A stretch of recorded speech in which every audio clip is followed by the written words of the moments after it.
From PBS NewsHour and the Under-Told Stories Project, please welcome Fred de Sam Lazaro.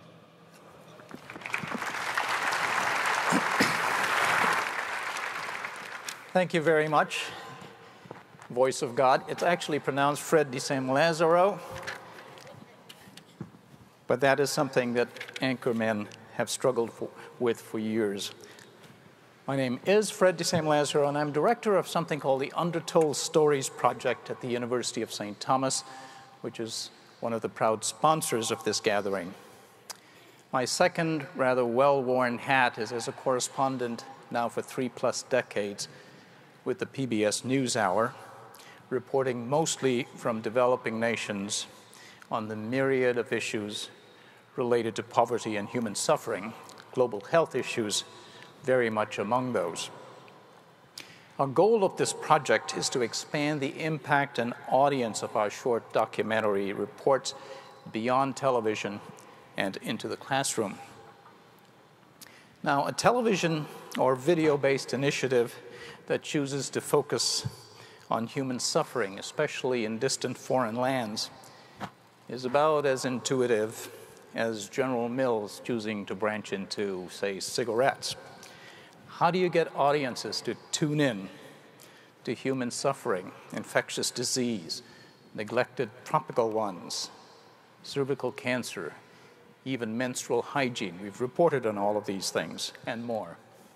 Well, our approach is something we like to call solutions-oriented journalism, describing some of the world's most intractable problems through the story of a solution provider. Throughout the Manova Summit, at interstitial periods in the agenda, you'll see excerpts of stories we've told about change makers, innovators, and entrepreneurs who've tackled some of these problems with a new idea, and in most cases demonstrated by scaling up that it's a replicable idea. Through our Under-Told Stories website itself, soon to be scaled up, we intend to use storytelling, hundreds of segments about social innovation, as a teaching tool in collaboration with educators to help students engage with the issues of our day, make the foreign less foreign, and help massage the imagination of our students at a very critical time in their vocational formation. The Under-Told Stories Project is one of several initiatives at the University of St. Thomas intended to foster a global culture of working for the common good.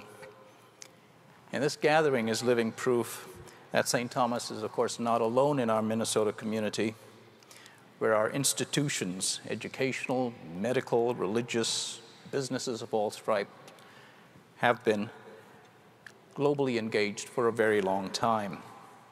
And in that vein, it is a particular thrill when I can do a story for national television that has a strong Minnesota connection, as the excerpt of one I'm about to show you does.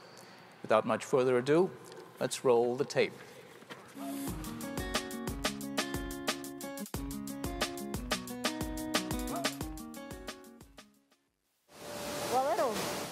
Pauline Kamau has survived against tall odds, owner of a successful 20-year-old milling business called Sopa, with 30 employees producing half a dozen blends of the staple maize flour.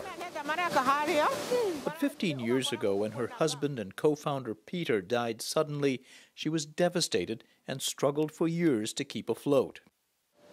It was the darkest moment of my life, and I had to continue with the work. She found help from an unlikely source, a non-profit organization drawn from 6 of the world's largest food companies advised her on how to expand, offering things like a business plan, waste reduction strategies, and better hygiene practices. The need for running water in the factory itself, the need to mark different areas for safety purposes, basically the good manufacturing practices. The mentoring group is called Partners in Food Solutions. Its members include well-known giants such as Cargill, Hershey, and General Mills, companies that decades ago took food making from the kitchen to the factory.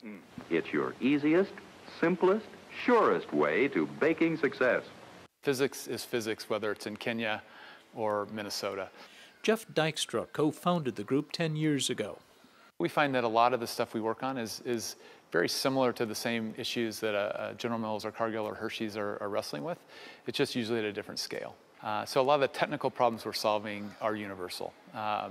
But that local staff, like Johnson, are very key to making sure that it's appropriate technology. Johnson Kiragu is Kenya director for the group. So let's talk about the expansion.